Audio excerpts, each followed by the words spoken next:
మనకి legendary actor, versatile actor, మొదటి cinema స్వర్గం నరకం నుంచి ఇప్పటి హ్యాపీ జర్నీ వరకు ఎన్నో బోలెడంత అద్భుతమైన నటనతో, బ్యూటిఫుల్ ఎమోషన్తో మన అందరినీ కడుపుబ్బా నవ్వించారు, ఏడిపించారు. అండ్ ఇప్పుడు ఇలాంటి ఒక ఇంట్రెస్టింగ్ రోల్లో కనిపించబోతున్నారు అన్నపూర్ణమ్మ గారు. నవ్వించింది తక్కువే.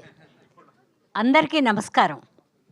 పాత్రికేయ మిత్రులకి, ఛానల్స్ వారికి, నా ప్రియమైన ప్రేక్షకులకి అందరికీ నా నమస్కారం.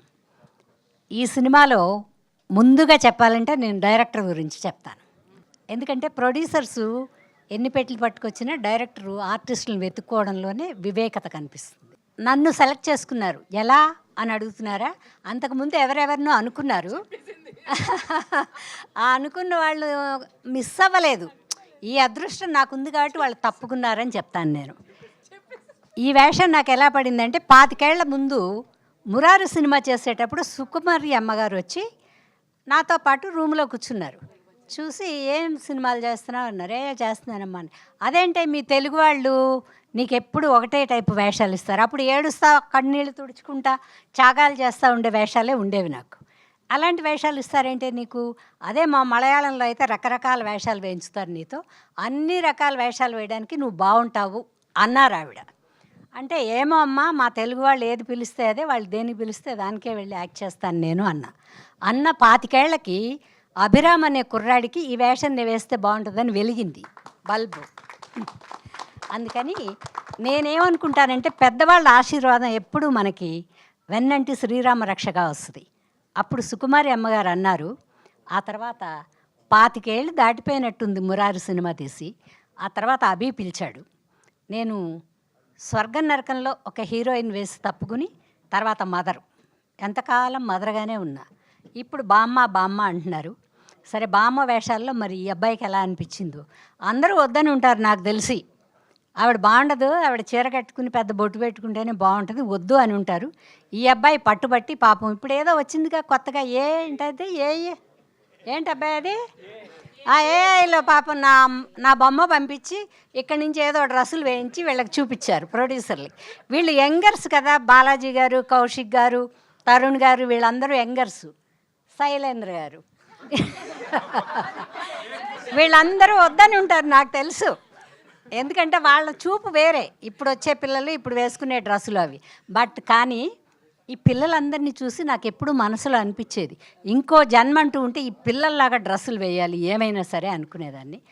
ఇంకో జన్మ దాకా ఎందుకు నీ మొహం, ఈ జన్మలోనే ప్రేక్షకులు ఇలా కనపడు అని ప్యాంట్లు, షర్ట్లు, క్రాఫ్లు అన్నీ వేసి తీశారండి. అయితే ఈ కథ చాలా మంచి కథ. మీ కథ, మా కథ. మాకు కూడా మనసులో ఉంటాయి కోరికలు, అవి చెప్పుకోలేకపోయినా ఏ డైరెక్టర్లో వేషం వేయించి తీరుస్తారు. ప్రేక్షకులకు అలా కాదు కదా. మీరు చెప్పుకుని మీరు బయటకు వస్తే కానీ వెళ్ళలేరు. ఈ సినిమా చూస్తే మీకు అన్నీ అర్థమవుతాయి. అందరూ మేమున్న ఆడవాళ్ళం కానీ మగవాళ్ళు కానీ తలా ఒకళ్ళకి తలా ఒక కోరిక, కథ ఎన్నో ఉన్నాయి. కానీ అవన్నీ సినిమాలో చూస్తేనే మీకు అర్థమవుతుంది. చాలా సూపర్గా కుటుంబం అంతా అందరూ కూర్చుని హ్యాపీగా కూర్చోవచ్చు. ఈ సీన్ అబ్బా చూడలేకపోతున్నామే అనేవేవీ లేవు. ఎట్ ప్రజెంట్గా జరిగే పిల్లల అపరాధాలు, పెద్దవాళ్ళ అపరాధాలు కూడా, ఇంట్లో వాళ్ళని అర్థం చేసుకోలేకపోతున్నాం అనేదానికి నిర్వచనం కూడా ఉంది ఈ క్యారెక్టర్లని. కానీ చాలా మంచి సినిమా. మీరు చూసి ఆదరించి మమ్మల్ని ఆశీర్వదిస్తారని మా బాలాజీ గారిని, తరుణ్ గారిని, కౌశిక్ గారిని, శైలేంద్ర గారిని, ముఖ్యంగా వీళ్ళందరూ యంగర్స్ అండి. వీళ్ళని మనం అంటే మీరు కూడా, మనం అంటే నన్ను కాదు, మీరు ఆశీర్వదించాలి, బ్లెస్ చేయాలి, సినిమా చూడాలి. ఎలా ఉన్నాను నా కోసం, నేను ఎలా ఉన్నాను ఇన్ని సంవత్సరాలు, ఎలాగో చీరతో పెద్ద బొట్టుతో అన్నిటితో చూశారు కాబట్టి ఈ కాస్ట్యూమ్లో ఈ వేషంలో నేను ఎలా ఉన్నానో మీరు చూసి బ్లెస్ చేయాలని కోరుకుంటూ అందరికీ నా హృదయపూర్వక నమస్కారాలు తెలియజేస్తూ, మా ప్రొడ్యూసర్లు సావి, నేను ప్యారిస్లో మాత్రమే సావి, ఇక్కడికి వస్తే సావిత్రి.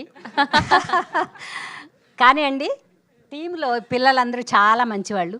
నేను కొన్ని సంవత్సరాల ముందు ఓ బిడ్డను కోల్పోయి కొంచెం మనసు బాధలో ఉన్నాను. కానీ ప్యారిస్కి వెళ్ళి 20 రోజులు వీళ్ళందరితో కలిసి ఉన్నాక పర్వాలేదు, చాలామంది పిల్లలు ఉన్నారు అమ్మ అంటానికి, నాకు ఒక కుటుంబం ఉంది, అని ఒక మనస్తృప్తితో తిరిగి వచ్చాను.